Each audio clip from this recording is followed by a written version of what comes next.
Airplane जब landing करता है तब उसकी स्पीड 200 से लेकर 250 किलोमीटर प्रति आवर की होती है। ऐसे में सवाल आता है 250 किलोमीटर प्रति आवर की स्पीड होने के बावजूद पायलट एयरप्लेन को रनवे के अंदर रोक कैसे लेते हैं, जबकि अचानक से डिस्क ब्रेक दबाने से एयरप्लेन के टायर में आग लग सकती है। तो आखिर कैसे पायलट एयरप्लेन को रोकते हैं, सारा प्रोसेस जानेंगे आज के वीडियो में। तो आज के वीडियो को बिल्कुल भी मिस मत करना, आइए जानते हैं।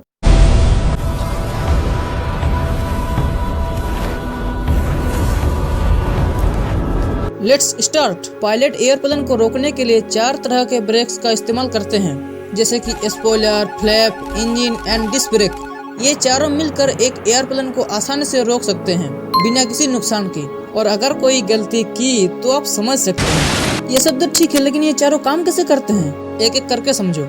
एयरप्लेन का पंख मतलब विंग्स। हर एयरप्लेन के विंग्स में मौजूद होता है स्पॉइलर, जिसका यूज एयरप्लेन को उड़ने, ऊपर नीचे और ब्रेक लगाने के लिए भी किया जाता है। और जब वक्त आता है प्लेन को रोकने का, तब पायलट स्पॉइलर को चालू कर देता है और स्पॉइलर ऑटोमेटिक विंग्स के ऊपर खड़ा हो जाता है और आने वाली हवा का विरोधी बनता है। मतलब एयरप्लेन के उड़ते समय जो हवा आकर प्लेन के स्पॉइलर से टकराती है, उस हवा को ये स्पॉइलर रोक लेती है, जिससे एयरप्लेन की स्पीड को कम होने में मदद मिलती है। फ्लैप का काम स्पॉइलर की तरह ही है। फ्लैप भी हवा का विरोधी बनता है और प्लेन को रोकने में मदद करता है, लेकिन ये फ्लैप्स विंग्स के निचली भाग में लगे होते हैं और स्पॉइलर ऊपरी भाग में। इस फ्लैप की मदद से एयरप्लेन को टर्न में भी लिया जाता है, लेकिन कैसे, वो मैं किसी और वीडियो में बताऊंगा। ये 2 ब्रेक्स तो कवर हो गया। अब चलो जानते हैं इंजन के बारे में कि इंजन कैसे मदद करता है एयरप्लेन को रोकने में।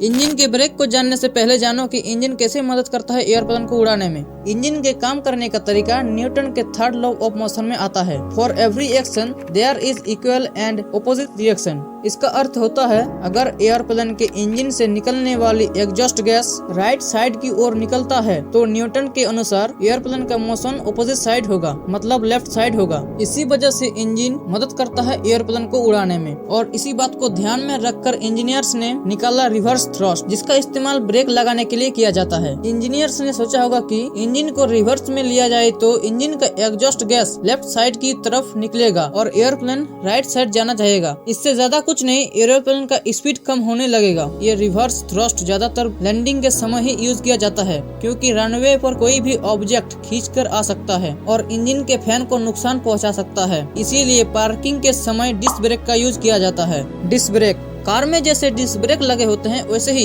एयरप्लेन में भी डिस्क ब्रेक लगे होते हैं, जो ब्रेक पेडल से कनेक्टेड होते हैं। जब पायलट ब्रेक पेडल को दबाता है, तब डिस्क ब्रेक अपना काम करना शुरू कर देता है और बहुत जल्दी एयरप्लेन को रोकने में सहायता मिलती है। अब ये मत सोचना कि हर एयरप्लेन में एक जैसे ही डिस्क ब्रेक लगाए जाते हैं। ये डिस्क ब्रेक एयरप्लेन के हिसाब से लगाए जाते हैं, जैसे single disc brake, double disc brake, multiple disc brake. इस तरह के डिस्क ब्रेक का यूज करके काइनेटिक एनर्जी को हीट एनर्जी में कन्वर्ट करके एयरप्लेन को स्लो करते हैं। इसके अलावा इन सारे डिस्क ब्रेक को ऑटोमेटिक ब्रेक में भी लिया जाता है। ऑटोमेटिक ब्रेक में सेट करने से पहले पायलट एयरप्लेन का साइज, रनवे का लेंथ और अदर कंडीशन को समझकर ऑटोमेटिक ब्रेक्स में सेट करते हैं। जैसे कि अगर पायलट को उड़ते हुए एयरप्लेन में कोई खराबी नजर आती है, तो पायलट ऑटोमेटिक ब्रेक को मैक्सिमम में सेट कर देते हैं, जिससे ब्रेक में प्रेशर बनेगा और प्लेन रुक जाएगा। लेकिन इससे टायर में आग भी लग सकती है, और अगर आप एयरप्लेन में होते हो तो और एयरप्लेन में आग लग जाती है, तो आपको बिल्कुल सीधा खड़े रहना है और कहना है, हे भगवान, हमसे जो भी पाप हुए हैं उन्हें माफ करना, हम तेरी शरण में आ रहे हैं। एयरप्लेन में ब्रेक कैसे लगता है, उसका सारा प्रोसेस बता दिया है मैंने। अब आपको कमेंट करके बताना है कि आप इसके बारे में पहले से जानते थे या नहीं। कई लोग कमेंट करेंगे कि पता है, क्योंकि इंडिया में इंटेलिजेंट आदमी का कमी थोड़ी ना है। आई होप ये वीडियो आपको अच्छा लगा है। तो ठीक है गाइस, चलो मिलते हैं किसी और वीडियो में।